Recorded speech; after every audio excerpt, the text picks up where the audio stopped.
New Hampshire health experts look for more holistic approach to prevent illnesses this school year.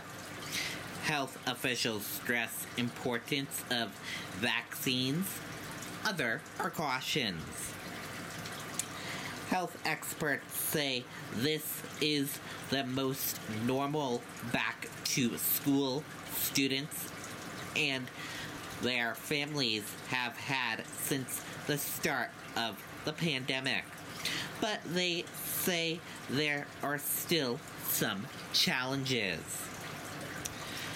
Our first message to people, particularly going back to school, parents that are concerned about their children, is to get vaccinated, said Dr. Benjamin Chan, New Hampshire state epidemiologist.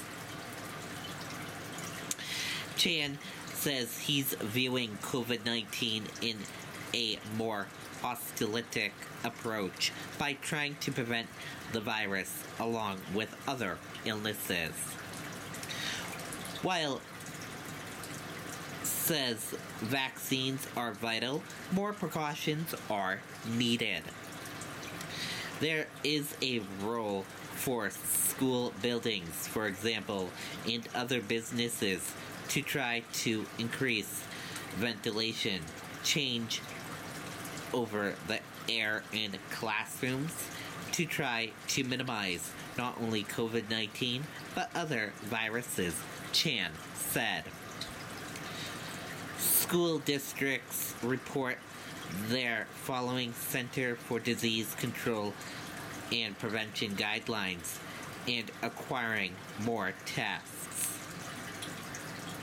If a student has to be sent home because of showing signs of COVID, we will send them home with a couple of tests, said Laura Anderson, healthcare coordinator at the Concord School District.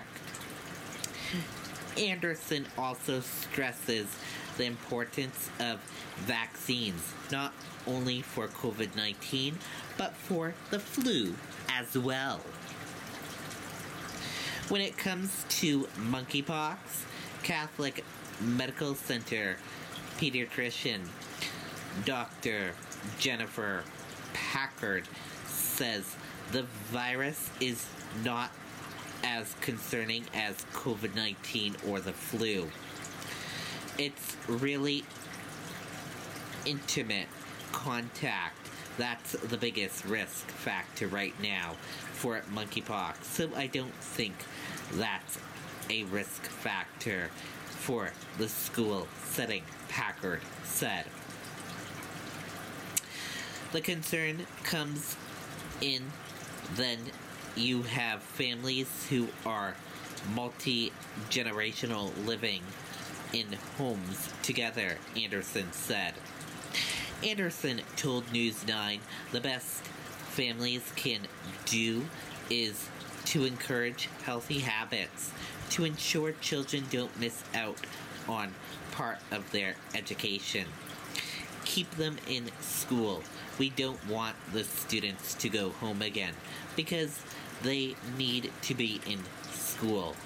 It's very important for their mental health, for their physical health, and for their general health to be in school and learning, Anderson said. Unlike the COVID-19 and flu vaccines, when it comes to monkeypox vaccines, doses are still limited. There are monkeypox vaccine sites in the state, however, more information can be found on the Department of Health and Human Services website. And that does it for this news report right here on the Riley King Network. Thank you for tuning in and watching this news report. I'm Riley King, reporting for the Riley King Network.